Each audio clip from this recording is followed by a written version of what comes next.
Bonjour à tous et bienvenue sur Fuel & Blood. Aujourd'hui, on essaye une Abarth 500E. La première Abarth électrique donc. Et qui dit électrique, dit une Abarth silencieuse. Alors au premier abord, je me dis tout de suite que Carlo Abarth, le fondateur d'Abarth, doit se retourner dans sa tombe, puisqu'il était préparateur de voitures sportives à son époque et connu notamment pour ses échappements et leur sonorité très particulière.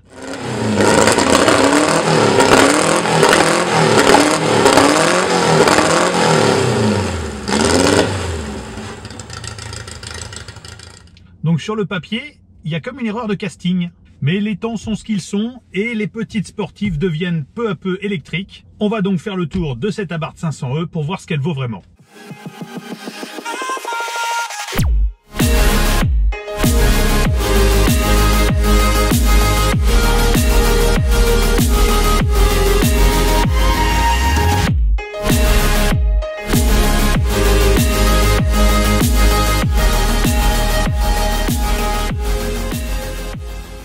On commence par la présentation extérieure. Très honnêtement, cette petite Abarth 500E a un look d'enfer. On a aujourd'hui un exemplaire couleur vert acide qui nous est prêté par la concession Laurier Automobile à Blois. Et franchement, on se fait remarquer avec. On a donc une voiture qui reprend la base de la Fiat 500 électrique avec un look un peu musclé, notamment au niveau des pare-chocs avant, avec ses grilles d'aération qui, à mon avis, auraient mérité d'être peintes en noir pour être plus contrastante et avoir un look encore plus agressif, avec l'ajout d'une lame sous le pare-choc couleur blanche. Alors l'Abarth 500E est disponible en 3 niveaux de finition. La version de base, une finition pack, une finition Turismo que nous avons aujourd'hui à disposition, et il existe également une finition Scorpionissimo qui est l'édition de lancement suréquipée. Donc sur cette finition Turismo, on a les jantes de 18 pouces en gris titane qui sont magnifiques, avec en leur centre le petit logo du Scorpion électrifié. On retrouve également la teinte gris titane sur les coques de rétroviseur. Et sur les ailes arrière, on a également un rappel du petit logo Scorpion électrifié. À l'arrière de la voiture, on retrouve un petit béquet en haut du haillon et un diffuseur plus agressif que sur la Fiat 500 électrique. Elle a globalement une vraie bonne bouille, un peu trapu, très ramassé comme gabarit. On retrouve les feux avant de la Fiat 500 électrique, avec ce capot qui vient couvrir légèrement les phares. Et petit détail très sympa, les répétiteurs de clignotants en forme d'ailette. D'ailleurs, c'est pas le seul détail sympa dans cette voiture, et on va le voir à l'intérieur, puisque déjà en ouvrant les portières, on retrouve au fond de la poignée ce petit logo de Fiat 500 avec l'inscription Made in Torino. Et on tombe tout de suite sur ces sièges baquets qui sont au premier abord très confortables avec un bon maintien. On va voir ce que ça donne après en roulant. Les logos Abarth dans les appuis-têtes. Ce petit empiècement au milieu avec l'inscription Abarth. Et des surpiqûres vert acide et bleu poison qui sont les deux couleurs exclusives de l'Abarth 500E qu'on retrouve partout. Sur les sièges, sur la coudoir centrale, sur les contreportes. Et sur le tableau de bord, on a une finition en alcantara gaufré très sympa, qui ajoute vraiment une petite touche de sportivité. Et alors une fois qu'on est installé, on a devant soi effectivement un volant qui reprend le logo du Scorpion, très sympa, avec une partie en cuir et la partie où on pose les mains en alcantara. Un petit rappel à midi en bleu et toujours l'inscription Abarth sur le bas du volant. Et en face de soi, on a un écran de 7 pouces où on a toutes les informations liées à la conduite, qui est paramétrable. On a plusieurs types d'affichage. On peut afficher le GPS, le compteur. Au milieu, on retrouve un petit écran multimédia de 10 pouces sur lequel on peut retrouver l'affichage des paramétrages véhicules, de la radio, du GPS. En dessous, on retrouve des boutons physiques pour tout ce qui concerne la climatisation. Ça, c'est un très bon point. Juste sous ces boutons, on a un chargeur de téléphone à induction avec un port USB. Et juste en dessous, à portée de main, on a les commandes de la boîte de vitesse. Avec ces boutons très gros, on dirait un jeu pour enfants. Au milieu, on a la console centrale avec 3 boutons. Un qui permet de changer les différents modes de conduite sur lesquels on va revenir tout à l'heure. Le frein de parking et un bouton pour le volume de la radio. On a également un vide-poche avec une prise 12 volts et 2 ports USB, un classique et un USB-C. Et dans la couloir centrale, encore un rangement plutôt profond. Et alors, entre les deux, entre le tableau de bord et la console centrale, on a un espace vide. Et du coup, ils nous ont ajouté une petite trappe qui se transforme en porte-bouteille. Et on a également un toit panoramique avec un vélum, mais qui est un toit fixe, il n'est pas ouvrant. On a donc, comme on le disait, un plancher plat puisque le bloc de batterie se situe sous la voiture. Hein. On a à peu près 300 kg de batterie et du coup un centre de gravité qui est abaissé. Et ça, c'est plutôt pas mal pour une voiture typée sportive. Du coup, on va aller voir ce que ça donne sur la route.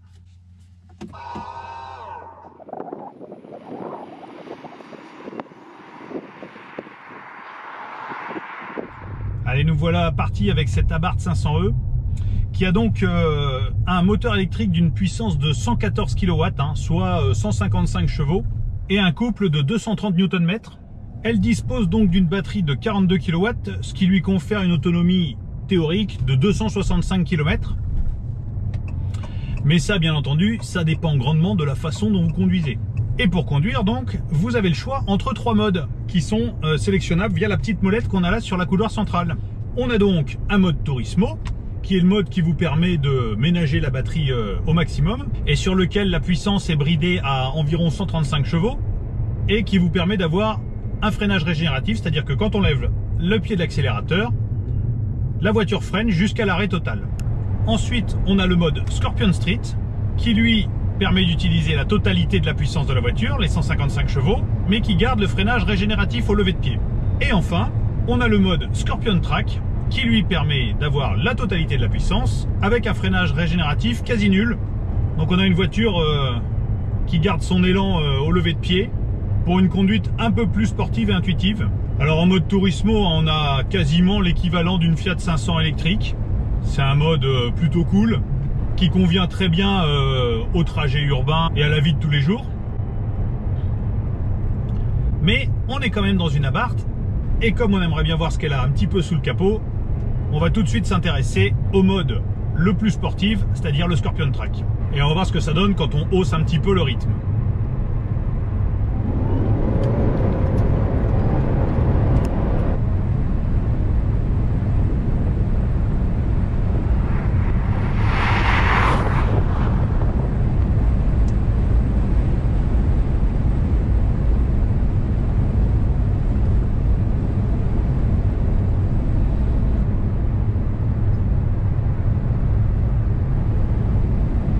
Effectivement, il y a une voiture qui est plutôt véloce, hein. Et puis comme sur toutes les voitures électriques, on a le couple immédiat qui débarque instantanément dans une direction plutôt précise. Alors, il y a un truc que j'aime moyennement, c'est l'épaisseur du volant. Au niveau de la prise en main, à 9h15, là, on a une jante qui est plutôt fine et elle favorise pas vraiment une bonne préhension du volant. Sinon, la direction est plutôt précise. On a un amortissement ferme, alors un peu déroutant parce qu'on a l'impression qu'elle rebondit un peu et paradoxalement je la trouve moins ferme que sur les anciennes Abarth thermiques. Je pense qu'ils ont essayé de trouver un compromis entre gestion du poids de la batterie et amortissement. C'est un peu particulier. On a l'impression que on a un compromis quand même plus typé confort que les anciennes Abarth thermiques. Pour autant, ça reste une voiture qui fonctionne plutôt bien. Alors elle est bridée à 155 km/h. Ce qui enlève quand même une partie des velléités sportives du modèle, surtout comparé aux anciennes versions. Et ce qui me fait dire que son positionnement est plus typé sportif polyvalente du quotidien que petite bombinette pure et dure. Et surtout, elle fait pas de bruit. Et pour une Abarth, foncièrement, je trouve ça dérangeant. Alors, Abarth a créé une petite astuce. Pour cela, c'est très simple. Il suffit de s'arrêter, mettre le mode parking, aller dans le menu de la voiture, qui n'est pas très intuitif, réglage véhicule, réglage de l'écran, fonction électrique de la voiture, et ici, on a une option son externe qui, quand on l'active, déclenche le haut-parleur qu'il y a sous la voiture et qui vous simule un son d'échappement Abarth. Et ça, c'est peut-être ce qui lui manquait.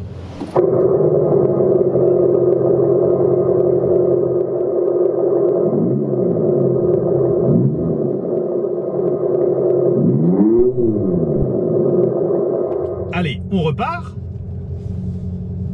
avec le son. Alors cette petite option coûte quand même 1500 € et honnêtement, à l'arrêt, elle reproduit vraiment plutôt bien les fameux échappements Monza qu'on avait sur les anciennes versions thermiques. Et à l'usage, là on est en train d'évoluer en ville plutôt à basse vitesse. Alors extérieurement, ça fait un un bruit plutôt présent, hein. Je pense que vos voisins vont apprendre à vous détester même en électrique. Et à l'usage, ça rajoute vraiment un petit peu d'âme à cette Abarth 500 électrique. Écoutez plutôt, là, on va faire un petit départ arrêté. Alors là, à l'arrêt, on a un ronron très présent, hein.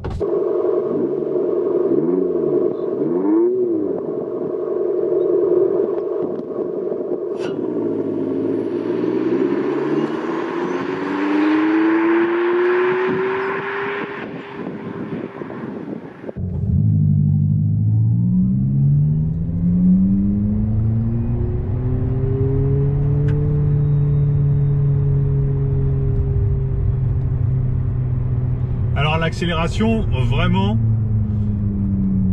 c'est un petit gadget qui apporte vraiment un côté fun à la voiture, hein. Par contre, autant le son émis fonctionne très bien sur les accélérations et à basse vitesse.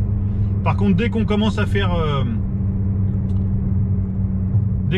à rouler à allure constante, on a un bruit qui ne simule pas du coup les rapports de vitesse puisqu'il n'y en a pas, et on a un ronron constant qui ressemble plus à un aspirateur à vitesse stabilisée qu'à un véritable échappement.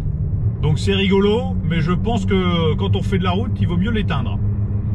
Et pour l'éteindre, il faut s'arrêter. Et ça, c'est pas très pratique. Ils auraient mieux fait de dédier un bouton pour l'allumer ou l'éteindre, plutôt que de forcer à passer par tous les menus pour pouvoir l'activer.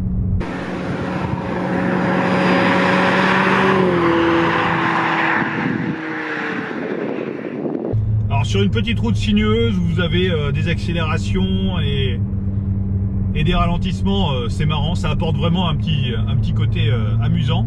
En plus, quand vous accélérez, c'est couplé au bruit du moteur électrique, un petit sifflement qui ressemblerait à un soufflement de turbo. Et on a un petit combo de son qui est plutôt sympa.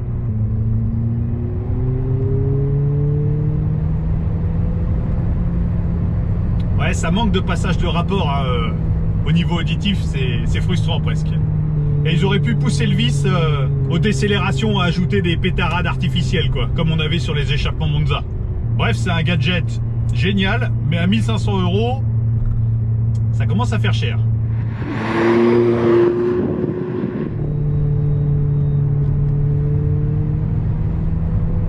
Ouais, la voiture se tient très bien, hein. Par contre, on sent que c'est typé très sécurité, hein, quand même. Je trouve ça moins joueur et moins agile que les anciennes versions thermiques. On a clairement plus une sportive polyvalente accessible à tous pour le quotidien.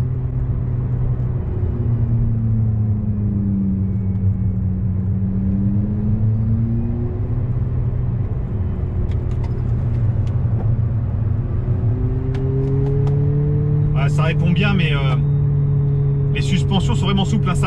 Ça prend quand même pas mal de roulis. C'est un peu déroutant parce que on s'attendrait à une voiture un peu plus directive. Après,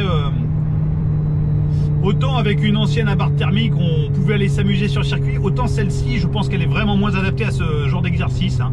On a clairement une voiture qui va se cantonner au trajet urbain et périurbain avec une bonne bouille sportive. Elle a vraiment une allure que j'aime beaucoup et une polyvalence qui va vraiment la cantonner à un usage quotidien. Elle est vraiment marrante à conduire, mais d'un côté on aimerait qu'elle en donne plus, et ça donne envie de voir une version un peu plus épicée, avec plus de puissance, un châssis plus affûté, et pourquoi pas un système de son encore plus exacerbé. Là on sent que la démarche d'Abarth pour électrifier sa 500 est honorable, et elle fait plutôt bien le boulot. C'est amusant, mais d'un autre côté on a l'impression qu'ils n'ont pas osé se lâcher à fond, quoi. Après on a des performances qui sont bonnes, hein. On a un 0 à 100 annoncé en 7 secondes. C'est très correct, et c'est mieux que par exemple la Mini SE qu'on avait essayé sur la chaîne. Mais son vrai atout, je pense que c'est son look, hein. Alors ici en verre acide, ça laisse pas inaperçu, mais il existe une autre teinte exclusive, hein, le bleu poison, et cette Abarth 500e existe aussi en version cabriolet. D'ailleurs, Laurier Automobile à Blois, qui nous a prêté ce véhicule aujourd'hui, dispose dans son showroom d'une version bleu poison en cabriolet, que je vous montre tout de suite ici en bonus. Voilà, c'est tout pour cet essai de l'Abarth 500e. dites-moi si vous avez aimé et qu'est-ce que vous pensez vous de cette Abarth. Et on se retrouve très prochainement pour de nouveaux essais. Salut!